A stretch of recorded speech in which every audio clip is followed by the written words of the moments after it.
नमस्कार। भगवान दशरथ के पूर्व जन्म की आइए मैं आपको कथा सुनाती हूँ। किस तरह से उन्हें अगले जन्म में श्री राम की प्राप्ति हुई और किस तरह से कैकेयी उनके जीवन में आई। आइए इस कथा का हम श्रवण करें। पवित्र सध्याचल के अंचल में पहले कोई करवीरपुर नाम का एक नगर था। वहाँ धर्मदत्त नाम का एक पुण्यात्मा ब्राह्मण रहता था। एक बार कार्तिक मास में वह एकादशी के दिन जागरण करने के बाद थोड़ी रात रहते पूजन सामग्री लिए भगवान के मंदिर में चला जा रहा था। रास्ते में उसने देखा कि भयंकर शोर मचाती हुई एक विकराल राक्षसी उसकी ओर दौड़ी चली आ रही है। अब तो बेचारा ब्राह्मण भय से कांप उठा। भगवान का नाम तो वह ले ही रहा था, बस सारी पूजन सामग्री को उस राक्षसी पर दे मारा। भगवान नाम युक्त तुलसी दल आदि के संस्पर्श से वह राक्षसी निष्पाप सी हो गई। उसी क्षण उसे अपने पूर्व जन्म का स्मरण हो आया। वह तत्क्षण ब्राह्मण के सामने साष्टांग प्रणाम करती हुई पृथ्वी पर लेट गई और कहने लगी, विप्रवर, अपने पूर्व कर्मों के कारण मैं इस दुर्दशा को प्राप्त हुई हूँ। अब मैं पुनः उत्तम दशा को कैसे प्राप्त हूँ, बतलाने का कष्ट करें। धर्मदत्त को उस पर दया आ गई। उसने अपने जन्मांतर के कर्मों की जिज्ञासा की। राक्षसी कहने लगी, ब्राह्मण, सौराष्ट्र नगर में पहले भिक्षु नाम का एक ब्राह्मण था। मैं उसी की पत्नी थी। मेरा नाम कलहा था। मेरा स्वभाव अत्यंत दुष्ट एवं निष्ठुर था। अधिक क्या, मैंने वाणी से भी कभी अपने पति का हित नहीं किया।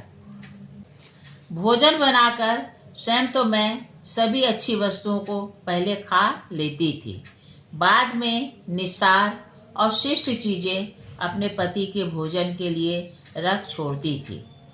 मुझ कलहा की यह दशा थी कि पति जो कुछ भी कहते थे मैं ठीक उसके विपरीत आचरण करती थी।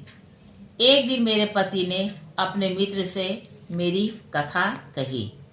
थोड़ा सोच विचार कर उन्होंने मेरे पति से कहा कि आप हमेशा उल्टी बातें कहें तो आपकी स्त्री आपके कार्य को ठीक ठाक कर देंगी। तत्पश्चात मेरे पति ने मुझसे आकर एक बार कहा, देखो, मेरा मित्र बड़ा दुष्ट है, उसे तुम भूल कर भी भोजन के लिए निमंत्रित न करना।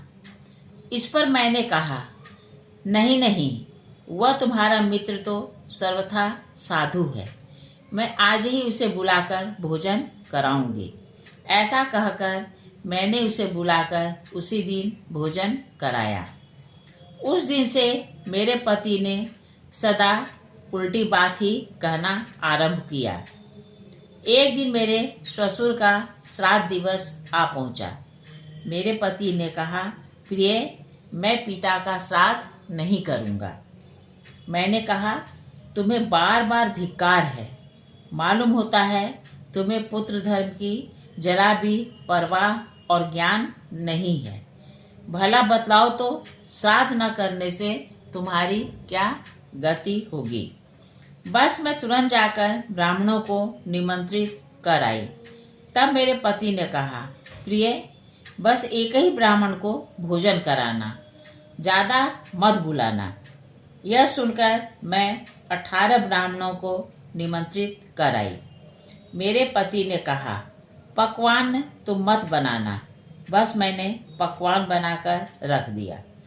पति ने कहा, पहले हम तुम दोनों भोजन कर लें, तो पीछे ब्राह्मणों को भोजन कराया जाए। मैंने कहा, तुम्हें बार बार धिक्कार है। भला ब्राह्मणों के खिलाने से पहले तुम्हें खाते हुए लाज नहीं आती। इस प्रकार उल्टी बातें कहने से ही मेरे पति ने सारी श्राद्ध क्रिया जैसे तैसे संपन्न कर ली। दैव योगवश अंत में उन्हें उल्टी बात की याद भूल गई और बोल उठे, प्रिय, इन पिंडों को किसी सतीर्थ में डाल आओ। बस मैंने उन्हें विष्ठा कूप में डाल दिया। अब तो वे खिन्न होकर हाहाकार कर उठे। थोड़ा सोचकर उन्होंने फिर कहा, अच्छा देखना, इन पिंडों को बाहर मत निकालना। मैं झट शौचकूप में उतरकर उन पिंडों को बाहर निकाल लाई। तब उन्होंने कहा, इन्हें किसी अच्छे तीर्थ में न डाल देना। तब मैंने बड़े आदर से उन्हें ले जाकर तीर्थ में डाल दिया। अंत मेरी दुष्टता से व्यथित होकर मेरे पति ने दूसरा विवाह करने का निश्चय किया।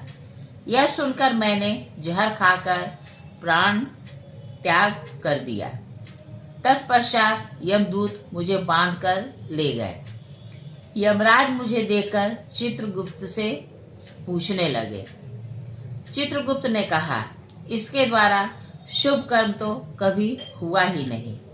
यह सदा स्वयं मिठाइयाँ खाती थी और पति को निस्सार जूठा भोजन देती थी। अतः इसे झिंगुर की योनि प्राप्त हो। यह पति के साथ सदा द्वेष तथा कलह करती थी। अतः विष्ठाभक्षी शुक्री योनि में भी रहे। जिन पात्रों में भोजन बनाती थी उन्हीं में यह खाती भी रहती थी। अतः इसे स्वजाता पत्य भक्षिणी बैडाली योनि भी मिले। पति के अकल्याण के लिए इसने आत्महत्या कर डाली है, इसलिए चिरकाल तक इसे प्रेत योनि में भी रखा जाए। बस चित्रगुप्त का यह कहना था कि यमदूतों ने मुझे मरुदेश में ढकेल दिया। एक बार एक व्यापारी उधर से आ रहा था। मैं उसके शरीर में घुस गई। जब उसके साथ वहां कृष्णावेणी के तट पर पहुंची, तब विष्णु तथा शिव के दूतों ने बलात् मुझे मारकर उसके शरीर से अलग कर दिया। मैं इधर उधर भटक ही रही थी, तब तक तुम दिख पड़े। तुम्हारे द्वारा तुलसी जल फेंके जाने पर मेरे पाप सब नष्ट हो गए।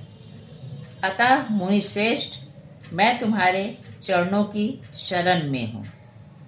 आगे होने वाली बिडाल, शुकर आदि 3 योनियां तथा दीर्घकालीन इस प्रेत शरीर से तुम्हें त्राण दे सकते हो। धर्मदत्त को इस पर बड़ी दया आई। उसने सोचा, साधारण पुण्यों से इसका उपकार तो होगा नहीं। अतः मैंने याव जीवन जितना भी कार्तिक व्रत किया है उसका आधे भाग इसे दे दो। ऐसा सोचकर धर्मदत्त ने दशाक्षर मंत्र तथा तुलसी दल से उसका अभिषेक कर दिया और अपना संकल्पित पुण्य दे डाला। बस तत्क्षण वह राक्षसी प्रज्वलित अग्नि के समान उर्वशी जैसी सौंदर्य राशि में परिणत हो गई। इधर आकाश से एक विमान उतरा। उस पर पुण्यशील और सुशील ये 2 भगवान के गण थे। धर्मदत्त ने विस्मित होकर उन्हें साष्टांग प्रणाम किया।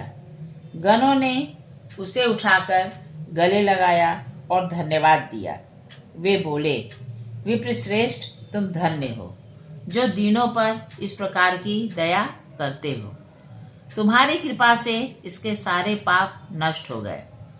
यह अनंत काल तक विष्णु लोक में रहेगी। अब तुम्हारा पुण्य दुगना हो गया। अतएव तुम भी अपनी दोनों स्त्रियों के साथ मरने पर वहीं आओगे। अगले जन्म में तुम राजा दशरथ होगे।